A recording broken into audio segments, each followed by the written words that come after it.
Good afternoon, everyone. I am Ivy Maitim, your demo teacher for this afternoon. Last time we discussed the commonly used in preparing appetizer and the classes of appetizer. And now, and also we discussed the relishes are vegetables cut into small piece and served chilled. And now let's discuss the other appetizer. The first is antipasto. Antipasto, an appetizer consists or relishes, canapé, or etc. Preceding the macaronic course. So antipasto derived from the Latin root anti meaning before and pastos which mean meal. So before meal. Antipasto is served in a small portion. Ingredients are typically sliced into smaller. And next is aper, ap, aperitif. So any drink used as appetizer. Finger food is food eaten with the hands is contrast stand food eaten with knife and fork, chopstick or other utensils. In some cultures, food is almost always eaten with the hand. Then um, aperitif is an alcohol drink taken before a meal to stimulate the appetite. So kaning aperitif is example ani is mga liquor then fortified wine, the dry champagne. So citrine is made from much chunker kaning chirin is mo siya tong made from much chunker meat tong chunk of pork hock then leg meat then duck breast mo siya tong mga example sa chirin. Ning savories is a small serving of food that is spicy or salty but not sweet. So mo ni siya ang sa example sa mga sa um aperitif. The next is now let's discuss the appetizer can be classified as follows. So first is fruit appetizer. These are light and refreshing fruit in season fresh or preserved slice, dice or scoop in cream or in syrup, frozen chilled or throw in toothpicks, in a glass bowl, in dishes or in a fruit cup. So kaning fruit appetizer is mo ni siya is from the word fruit. So refers sa variety of fruits cut into sections or pieces and served in a cup or glass typically enjoy as a starter or dessert. So fruits are good appetizer because they are give an attractive appearance, fragrance, appealing taste, and delicious flavor. So mo ni siya si fruit appetizer. Next is canapé. These are usually small pieces of bread, toast, or cracker spread or highly seasoned mixture. So kani si canapé is usually ang ginabase ani is bread, pwede pod crackers, then ginabutangan siya og topping sa taas. So small bites na po din kanapes. Next is grilled.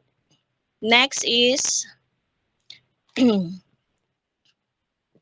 Next is grilled or over the coal appetizer.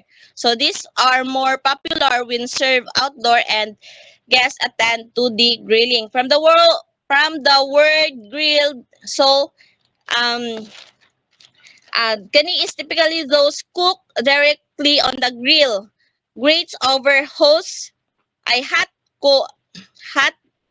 coals. So this cooking method give them smoky um uh sharp flavor. Then grilled cheese, for example, and is grilled cheese. So sandwiches cook on the grill until golden brown and melted. So muna siyang example sa grilled or over the cold appetizer. Next is party bread and pastries. So this come in attractive colors in various shape and with different fillings such as peanut, jelly, jam, cheese, butter, ham, bacon, and egg with mayonnaise or salad dressing as base. So kanina po si party breads and pastries are a variety of small bite-sized snack that are perfect for serving at parties. So parties, mga gathering, or as an afternoon to afternoon tea treat, then mao po ni siya ang typically light and um with a variety of flavors and texture. For example, ani is katong mga mini muffin, canapé, and finger sandwiches. So next is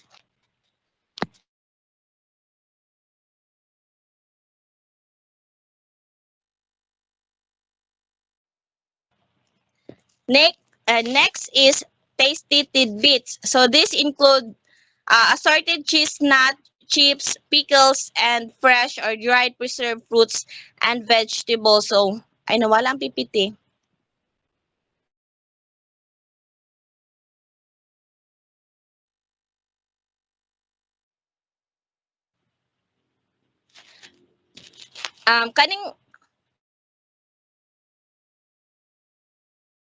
Kaning tasty tidbits. So dili lang ni siya ingon nga uh, uh, pinya but pwede po dahil siya pwede na tubato ng cheese na chips, pickles and fresh or mga dried mga fruits nga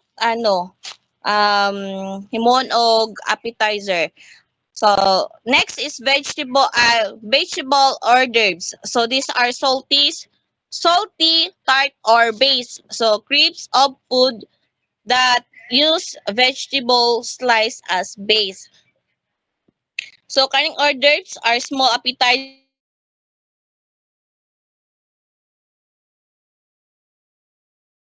with veggies. So example ani is vegetable spring rolls then vegetable tart. Next is beverage. So these are seasonal or specially prepared drinks. They can be alcoholic or non-alcoholic. So kaning certain beverage such as alcohol beverage or carbonated drinks can stimulate the appetite. This can helpful for people who are not feeling particularly hungry or for those who are trying to increase their calorie intake. So for example sa alcoholic is katong mga wine, beer, champagne and cocktails. For the non-alcoholic na gina-serve sa restaurant is water, soda, juice, iced tea, or katong lemonade. Next is,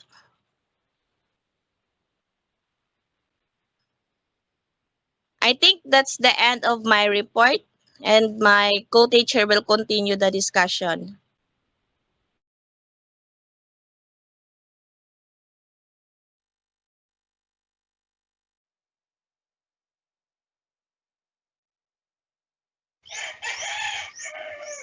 Ive, ikaw na pod.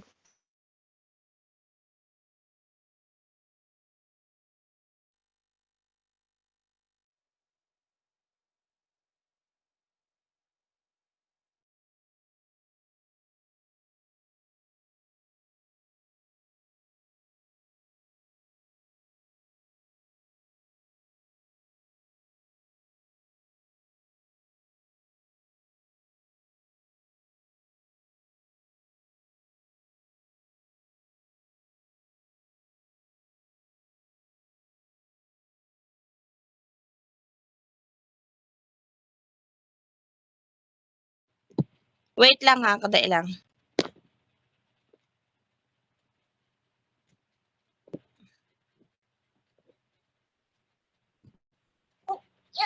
Makita kag ano nako. Oh. Oh, dali lang ha. Ay sus! Mga bata. Anak ko ba hinaya ang brightness sa imong phone ba?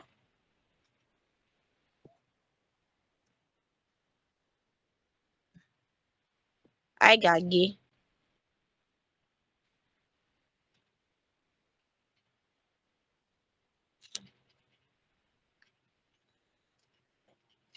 Kani makita na? Oh. Dito na sa Sige, usage. dahil lang. I-off na nako ang mic ha. Dahil lang.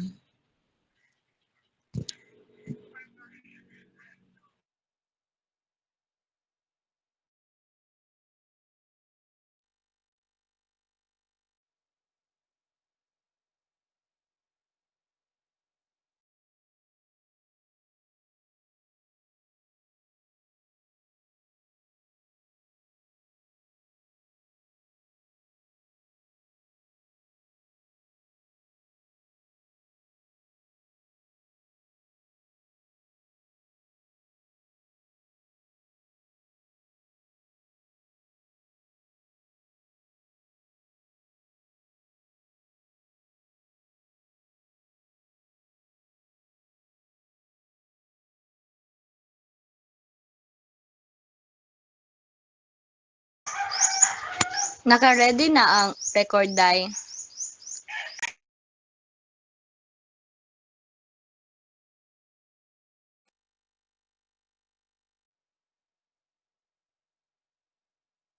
Mag-start na ko.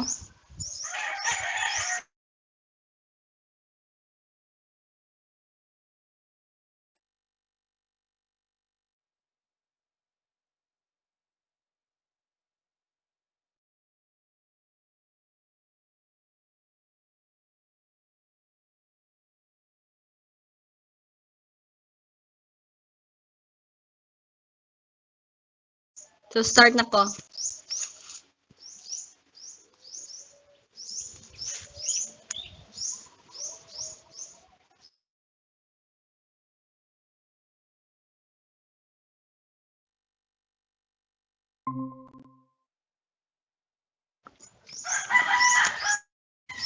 Okay, hello class. Good afternoon.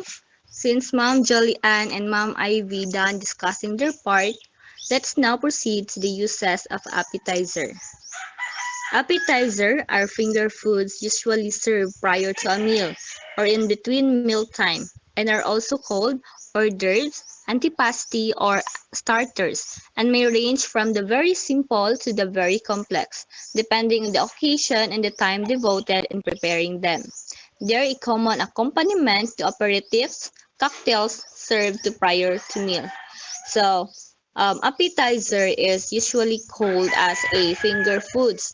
It's because appetizer is a food eaten with a hands or kana mga foods na mga small bite straw or one bite only.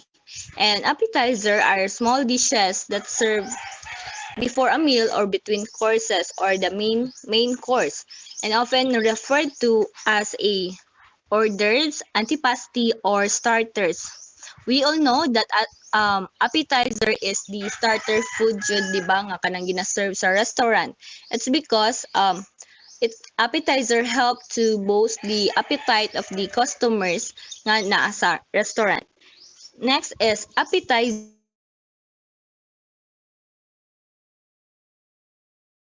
occur after a regular meal time. A mid-afternoon party where there is no intent to serve dinner, or an evening party that occur after dinner may feature appetizer, so that guests are consuming alcohol since they help to cut down on alcohol absorption. Appetizer are often served at longer parties that take place outside of regular meal time, such as mid-afternoon or evening gatherings that don't include a full dinner. Um, we all know naman 'di ba sa mga long parties or kanang mga event na ginaheld is kanang dapat bago mo kaon is dapat mahuman pa ang program. So, ang food establishment is mag-serve sana sila og appetizer so that ang mga guests is dili magutom while waiting mahuman ang program. And also appetizer particularly useful because appetizer can help mitigate the effects of alcohol by slowing its absorption. Serving light bites allows guests to socialize and snack without a full meal, making for a more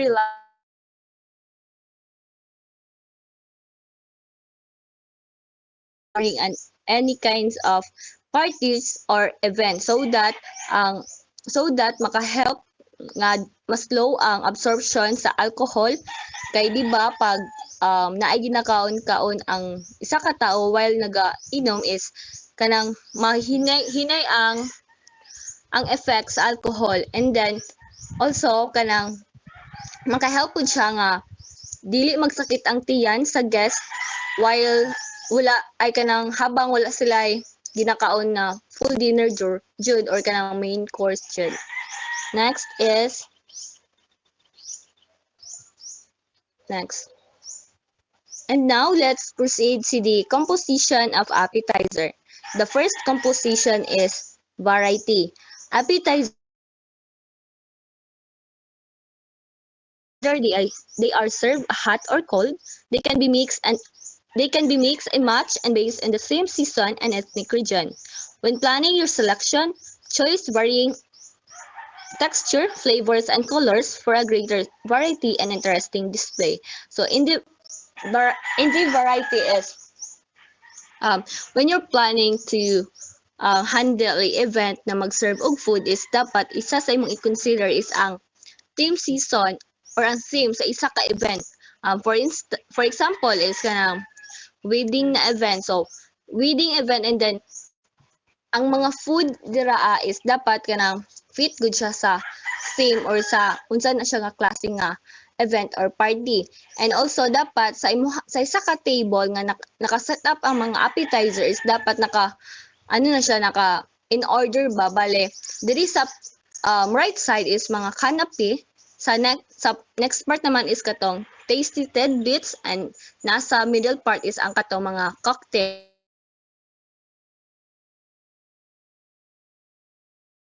texture, flavors, and colors sa isa ka appetizer or food so that ma-encourage si guest na mag-choose ana nga variety sa appetizer or food. And next one is the next one is the buying tips. Purchase appetizer, ingredients in phases, or keep the pantry stocked with hard goods. Make a detailed list of what is on hand and what will need to both immediately prior an event. So in the buying tips is when you're going to purchase a goods or ingredients for the particular appetizer or food, you should make a detailed list sa mga ingredients nga dapat nimong pamaliton. So